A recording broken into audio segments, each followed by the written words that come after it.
మనోజ్, నువ్వు నా బిడ్డవి. లక్ష్మీ ప్రసన్న, విష్ణువర్ధన్ బాబు, మనోజ్ కుమార్. నిన్ను ఎలా పెంచానురా నేను?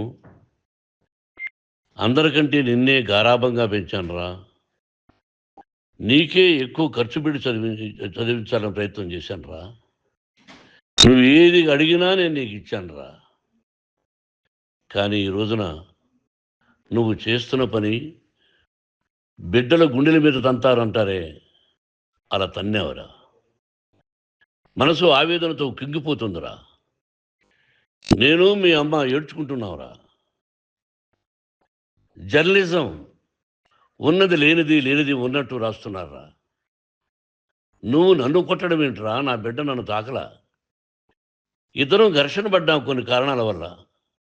ప్రతి ఫ్యామిలీలోనూ ఉంటాయిరా ఇవి. లేనివాడు ఎవరైనా ఉంటే ప్రపంచంలో ఒకరున్నారేమో, 1% ఉంటుందేమో.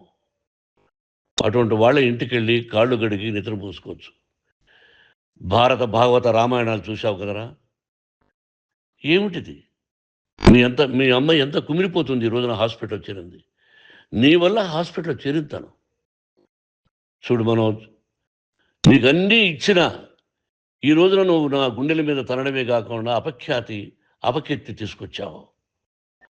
ఏదేదో రాశావు, ఏదేదో చెప్తున్నావు. కొంతమంది జర్నలిస్టులు ఉన్నది లేనిది, లేనిది ఉన్నట్టు రాసేవాళ్ళ తత్వం వాళ్ళకి. ఎందుకంటే టీఆర్పీ పెరగాలి. ఇది వాళ్ళ నైజం. మనం మార్చలేము. వాళ్ళందరి మీద మన కోర్టుకు వెళ్ళలేము. వాక్ స్వాతంత్రం అంటారు, ప్రజాస్వామ్యం అంటారు. ప్రజాస్వామ్యంలో కూడా కొన్ని హద్దులు ఉన్నాయి. ఇది నీకు తెలుసు అనుకున్నా. ఎంత మంచి నటుడివి నువ్వు. నీ భార్య మాటలు విని తాగుడుకు అలవాటు పడిపోయావు. వింటున్నావా మనోజ్? ఎవరిని నమ్మాలో ఎవరిని నమ్మకూడదో పరిస్థితి తీసుకొచ్చావు. విద్యాలయాలు ఎంత గొప్పవిరా. మనం 25% కులమతాలకు అతీతంగా ఫ్రీ ఎడ్యుకేషన్ ఇస్తున్నాంరా. క్యాస్ట్ అనేది తీసేశాను రా 92లో ప్రాస్పెక్ట్స్లో. నువ్వు చదువుకున్నావురా. అక్కడ చదువుకున్న బిడ్డలు ఐఏఎస్, ఐపీఎస్ అయ్యారురా. ఎంతోమంది గొప్పవాళ్ళు అయ్యారురా. నువ్వు నటుడుగా ఎంతో గొప్పవాడివి.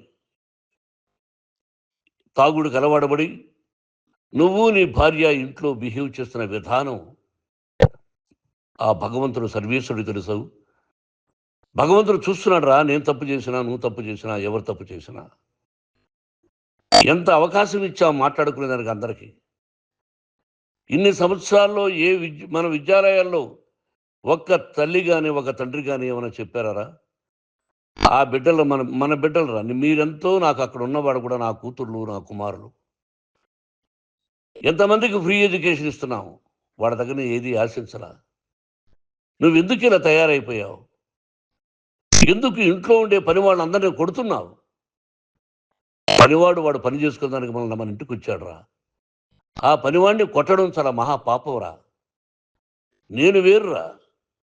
నేను దండించడం వేరురా.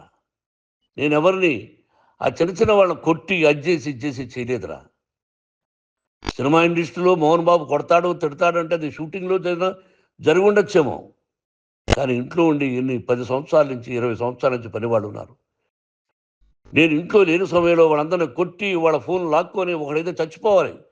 వాడు పోలీస్ కంప్లైంట్ ఇచ్చి ఉండొచ్చు. నేను వద్దు అని వాడిని బతిమాలాడు. పోలీస్ కంప్లైంట్ కూడా ఇవ్వలా. ఇంకైనా నువ్వు నీ భార్య మారి బయట ఉండండి రా అన్నాను నేను. లేదు డాడీ, తప్పు చేయలేని ఒకసారి వచ్చావు, మళ్ళీ తప్పు చేశావు, మళ్ళీ వెళ్ళావు, మళ్ళీ ఈసారి తప్పు చేయనన్నావు. ఏమండి వీడు తప్పు చేయడం అని మీ అమ్మ చెప్పింది. ఇంట్లో పెట్టుకున్నా. మళ్ళీ నువ్వు చేస్తున్నది, ప్రతిరోజు నువ్వు తాగుతున్న విధానం నీకే తెలుసు. ఇది ప్రజలు నమ్ముతారా లేదా అనవసరం నాకు.